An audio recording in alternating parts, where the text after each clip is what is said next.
आणि यानंतर महाराष्ट्राच्या राजकारणातली एक मोठी बातमी आहे, कारण भाजपकडून शिंदेंची समजूत काढण्याचे प्रयत्न सुरू असल्याचं कळतंय। सूत्रांकडून ही माहिती मिळतेय।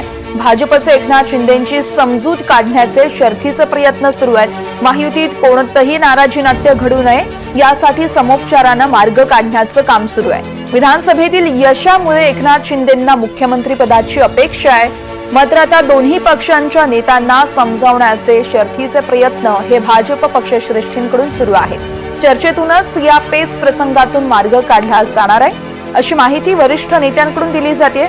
वाटाघाटी पूर्ण केल्यानंतरच भाजपचा गटनेता निवडला जाणार आहे। त्यानंतर निरीक्षक महाराष्ट्रात पाठवला जाणार आहे। भाजपच्या वरिष्ठ नेत्यांची माहिती असल्याचं कळतंय।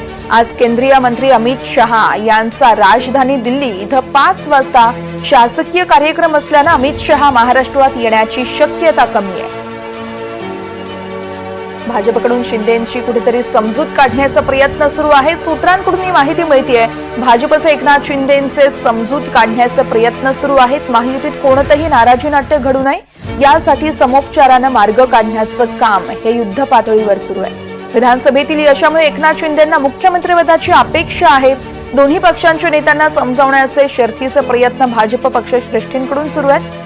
चर्चेतूनच या पेच प्रसंगातून मार्ग काढला जाणार असल्याची माहिती भाजपच्या वरिष्ठ नेत्यांनी दिली आहे। वाटाघाटी पूर्ण केल्यानंतरच भाजपचा गटनेता निवडला जाणार आहे। त्यानंतरच निरीक्षक महाराष्ट्रात पाठवला जाणार आहे। भाजपच्या वरिष्ठ नेत्यांची ही माहिती आहे। आज केंद्रीय मंत्री अमित शहा यांचा राजधानी दिल्ली इथं 5 वाजता शासकीय कार्यक्रम असल्याने अमित शहा महाराष्ट्रात येण्याची शक्यता कमी आहे।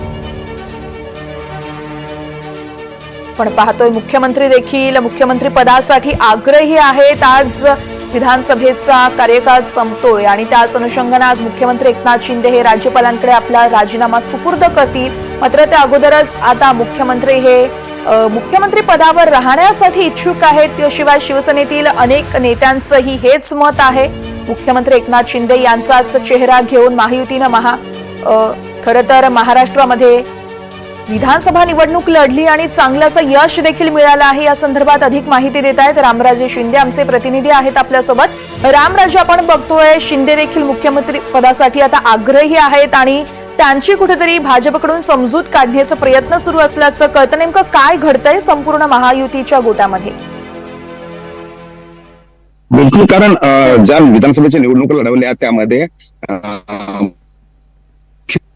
योजना ही प्रभावी ठरली। या योजनेचं नावच मुख्यमंत्री यांच्यावरून दिलं होतं, पदावरून दिलं होतं आणि त्याचबरोबर एकनाथ शिंदे यांच्या चेहऱ्यावरून निवडणूक लढवलेली आहे। त्यामुळे एकनाथ शिंदे यांचा आग्रह हाच आहे की मुख्यमंत्री यावेळेस पण बनवा। भाजपकडे मॅन्डेट आलेले आहे, 130 पेक्षा जास्त जागा आलेल्या आहेत। त्यामुळे भाजप सुद्धा हा विचार करतोय की मोरल बूस्ट करण्यासाठी कार्यकर्त्यांचं आणि त्याचबरोबर पुढच्या ज्या महापालिका निवडणुका आहेत त्यासाठी मुख्यमंत्री भाजपचा व्हावा। आणि ही द्विधा मनस्थिती जी आहे ती दोन पक्षातील झालेली आहे। हे कोणते कॉम्प्रोमाइज करायला तयार नसल्याची माहिती आपल्याला मिळालेली आहे। त्यामुळेच भाजपचे जे ज्येष्ठ नेते आहेत ते आता वाटाघाटी करत आहेत आणि ते यातून कसा पेच प्रसंगातून मार्ग काढायचा यावर काम करत आहेत। कदाचित यावर फोनवरूनच आता सध्या बोलणं चालू आहे, परंतु लवकरच दिल्लीमध्ये किंवा मुंबईमध्ये महत्वाच्या बैठका होऊ शकतात आणि त्यानंतरच यावर तोडगा निघू शकतो। आज शेवटचा दिवस आहे, कारण आज विधानसभा जी आहे ती बरखास्त होते, विसर्जित होणार आहे। त्यामुळे आज संध्याकाळपर्यंत जर शपथविधी झाला नाही तर मग राज्यपालांच्या मार्फत राष्ट्रपती शासन लागू केलं जाऊ शकतं आणि मग पुढच्या 1 ते 2 दिवसामध्ये यावर तोडगा काढणं गरजेचं आहे। त्यामुळे पूर्ण मॅन्डेट मिळून सुद्धा अजूनही मुख्यमंत्री पदाचं नाव जे आहे ते स्पष्ट झालेलं नाहीये।